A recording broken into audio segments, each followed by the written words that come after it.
Bon, aujourd'hui, nouvelle journée. On va monter l'échafaudage ici. Comme ça, on va accéder tranquillement à la toiture pour faire la dépose. Allez, c'est parti.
Voilà, hier on était deux, on a monté l'échafaudage jusqu'ici, on a commencé à détuiler.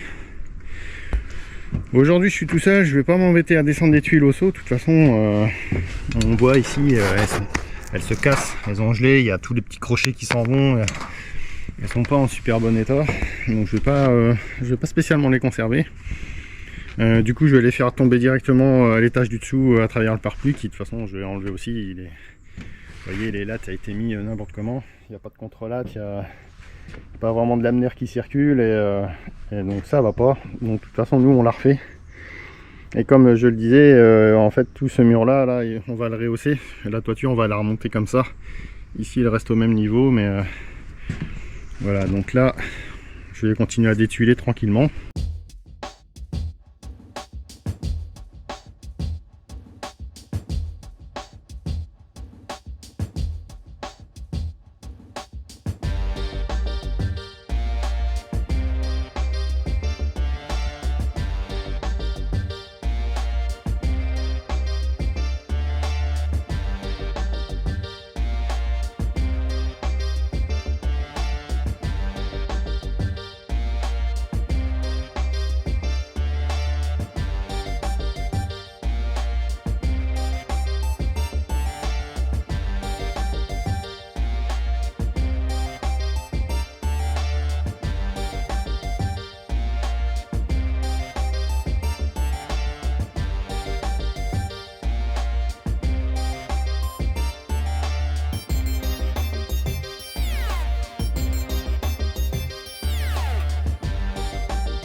Ok, bon bah j'ai terminé l'opération d'étuilage.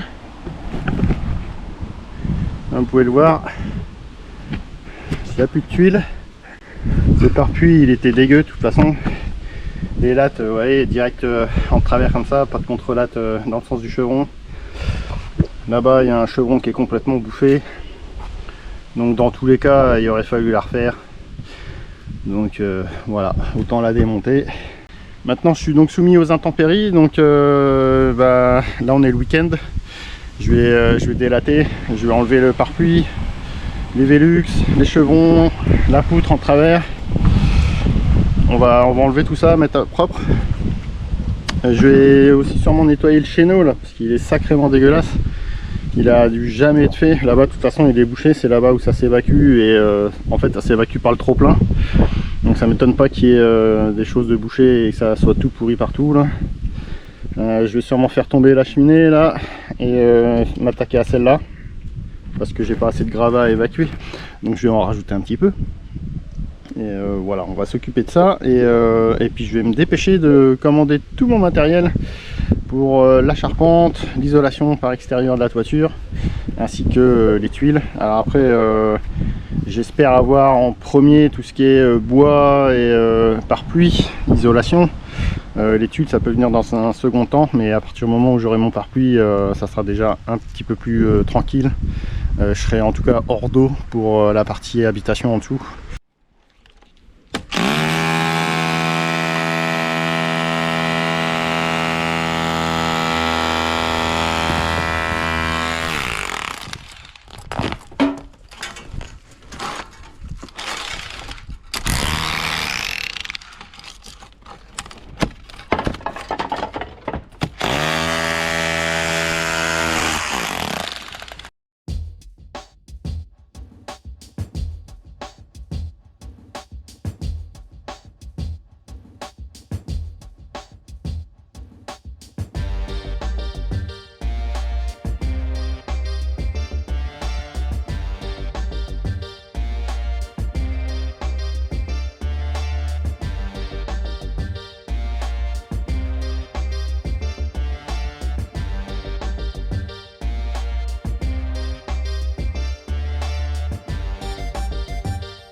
Alors ici il y a eu un petit peu de changement, à savoir que j'ai quand même vraiment bien avancé le démontage de la toiture, puisque il n'y en a plus. J'ai déjà enlevé une partie de chevron ici, il me reste la partie du haut, j'attendais d'avoir bien nettoyé ici pour pouvoir mettre mon escabeau. Alors cette partie là ici est bien avancée, cette partie là n'est pas du tout avancée. Ici il faut que je fasse le tri entre le pare-pluie, les lattes, le métal, le pont, tout ça. Enfin il y a de quoi s'occuper. Il y a les tuiles. Hier j'avais fait des trous là, et puis il y en avait déjà un là, comme ça j'ai tout descendu en bas. Et donc j'ai commencé à évacuer tout ça. Voilà. Il me reste encore ça à mettre en sac. Nettoyer un petit coup. 2-3 bricoles. Ici j'ai commencé à stocker le bois, puisque je peux pas tout évacuer d'un coup. J'ai pas pris de benne, donc je vais le faire à la déchetterie. Et puis là j'ai encore des sacs de tuiles et de gravats divers et variés à évacuer.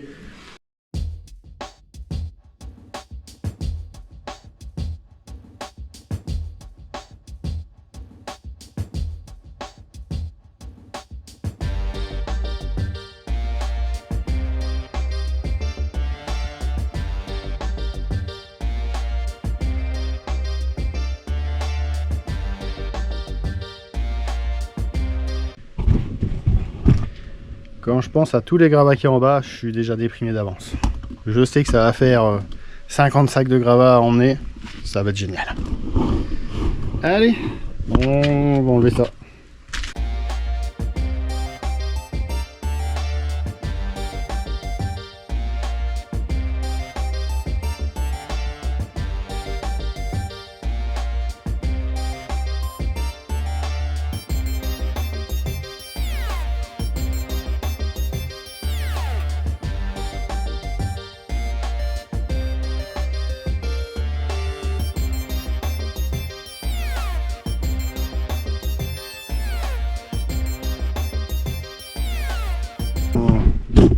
Comme tout à l'heure, accroché au chevron contre le mur là. Faut que je fasse gaffe parce qu'il y a des trous maintenant ici. Ils sont encore accrochés là-haut. Je vais aller les défaire. Surtout la poutre. Coupée. Belle poutre, hein. Franchement, du coup j'ai un petit peu défoncé le haut du mur, mais bon c'est pas grave, je vais le remaçonner. Alors là c'est génial, je viens de voir, je ne sais pas ce que c'était, des châtaignes. Ça c'est un châtaignier. Un chapelet de châtaignes tombé sur le toit du voisin. Bon, pourquoi pas. Donc là j'ai la première partie de la poutre qui est tombée. Donc ici on retrouve notre structure de bâtiment.